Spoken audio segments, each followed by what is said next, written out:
আসসালামু আলাইকুম। Shakil tech academy YouTube channel পক্ষ থেকে আপনাদেরকে স্বাগতম ও শুভেচ্ছা। তো আজকে আপনাদের জন্য নিয়ে আসি, সেটি হচ্ছে জাতীয় বিশ্ববিদ্যালয় ডিগ্রি আবেদন কিভাবে করব, এই প্রসেসটি আজকে আপনাদেরকে দেখাবো। তো ভিডিও শুরু করার আগে প্রতিদিনের মতো আপনাদের প্রতি আমার একটা রিকোয়েস্ট থাকবে, সেটি হচ্ছে যারা যারা আমার চ্যানেলের নতুন সবাই আমার চ্যানেলটিকে সাবস্ক্রাইব করে দেবেন, আর যারা যারা সাবস্ক্রাইব করে ফেলেছেন তাদেরকে অসংখ্য ধন্যবাদ। তো চলেন আমরা মূল ভিডিওতে চলে যাই। তো আমরা ন্যাশনাল ইউনিভার্সিটি ওয়েবসাইটে আমরা চলে যাওয়ার পরে এরকম দেখতে পারবো। এরকম দেখার পরে আমরা ডিগ্রি এই জায়গা ক্লিক করব। ক্লিক করার পরে এখানে দেখতে পারবো আমরা অ্যাপ্লাই বাটনটি চালু আছে। তো আমরা এখানে অ্যাপ্লাই বাটনে ক্লিক করব।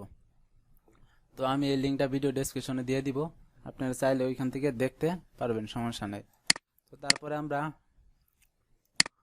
এরকম দেখতে পারবো। এরকম দেখে আমরা এখানে roll number, SSC roll number অথবা এসএসসি এবং এইচএসসি রোল নাম্বারগুলো আমরা এখানে দিয়ে দিব। দেওয়ার পরে আমরা নেক্সট বাটনে ক্লিক করব। নেক্সট বাটনে ক্লিক করার সাথে সাথে আমাদের ডিটেলসগুলো এখানে চলে আসবে।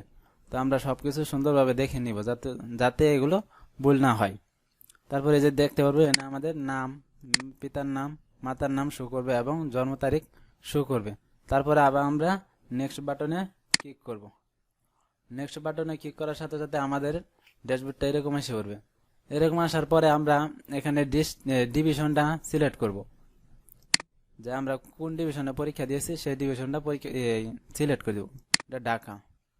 তারপরে এখানে হচ্ছে শেরপুর, আমরা শেরপুর জেলার করবো, ওই জন্য শেরপুর দিয়ে দিব। তারপর হচ্ছে কলেজ সিলেট এনে আমরা শেরপুর সরকারি কলেজ এখানে অ্যাড করে দিব। তারপরে আপনারা দেখতে পারবেন যে এখানে আপনার যেগুলো আবেদন করতে চলবে সেগুলো এখানে সিলেক্ট হয়ে যাবে, আপনারা এখান থেকে সিলেক্ট করবেন। তো তারপর আমরা নেক্সট বাটনে কি করব, নেক্সট না এটা সিলেক্ট করে নিব, বিএ সিলেক্ট করে নিব। তারপরে নেক্সট বাটনে ক্লিক করব। ক্লিক করার সাথে এখানে আপনি যদি কোনো মুক্তিযোদ্ধা কোটা বা কোনো প্রতিবন্ধী কোটা থাকে তাহলে এনে অ্যাড করতে পারবেন। তো এনার নায়িকা, তার জন্য অ্যাড করলাম না। পরে নেক্সট বাটনে ক্লিক করবেন। তারপরে আপনারা ছবি কাস্টমাইজ করতে হবে, এখানে একটা ছবি দিতে হবে, তারপরে মোবাইল নাম্বার, তারপরে ইমেল। তো আমরা ছবিটা কিভাবে দিব এটা এখন দেখাবো। তো এনে ছবিটা চাচ্ছে যে 150 পিক্সেল বাই 120 পিক্সেল, আর জেপিজি তারপরে হচ্ছে 50 কেবি লাগবে।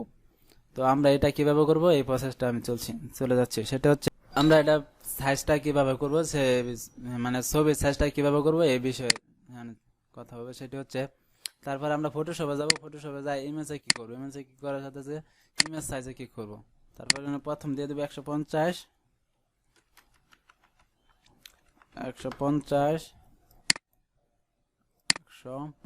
বাই 120, আমি দিয়ে দিব 120।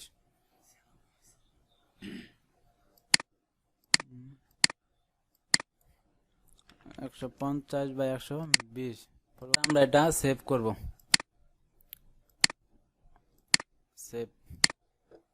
তারপর আমরা আবার ওয়েবসাইটে চলে যাব। সোর্স ফাইলে ক্লিক করব। ক্লিক করে ডেস্কটপে যাব, এটা সিলেক্ট করব, এটা ওপেন দিয়ে দিব, এই যে নিয়ে নিছে। তারপরে এখানে আমরা মোবাইল নাম্বারটা দিয়ে দিব। তারপরে আমরা এই ফোন নাম্বার এবং জিমেলটা দিয়ে দিব। জিমেল প্রয়োজন হলে দিবেন, না দিলে সমস্যা নেই। তারপর আমরা এই পিবি বাটনে ক্লিক করব। তারপরে দেখতে পারবো এখানে সব ডিটেলসগুলো আমরা দেখতে পারবো। এটা আমরা সুন্দরভাবে দেখে নিব। দেখে নেওয়ার পর আমরা এখানে সাবমিট বাটনে ক্লিক করব। তো তারপরে আমরা এখানে সাবমিট বাটনে ক্লিক করব। সাবমিট বাটনে ক্লিক করার পরে আমরা এটা দেখতে পারবো। এটা আমরা ডাউনলোড করে নিব। ডাউনলোড করে নেওয়ার পরে এটা আমরা রেখে দিব, ঠিক আছে। তারপরে যে এখানে দেখেন যে আরো নোটিশ দিয়ে দিচ্ছে 250 টাকা কলেজ দিতে হবে, এটা মোবাইল ব্যাংকিং এর মাধ্যমে, এটা আপনারা এখানে দিয়ে দিবেন, ঠিক আছে। তো সবাই ভালো থাকেন, সুস্থ থাকেন। আবার নেক্সট ভিডিওতে আপনাদের সাথে দেখা হবে ইনশাআল্লাহ। আল্লাহ হাফেজ।